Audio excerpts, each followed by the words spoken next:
2天没见，我听你咳嗽都变声了，一定是受了风寒吧？你是没什么拍的是吗？我从老家特意给你带了点秋梨膏，看你咳嗽降了3分贝，一定务必要尝尝啊，特别管用。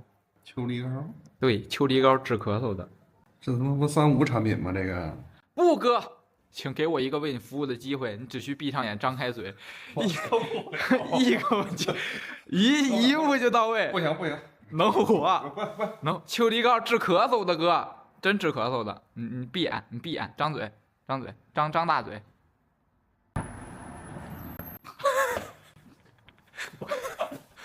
治咳嗽哥，一口就不咳嗽了吧？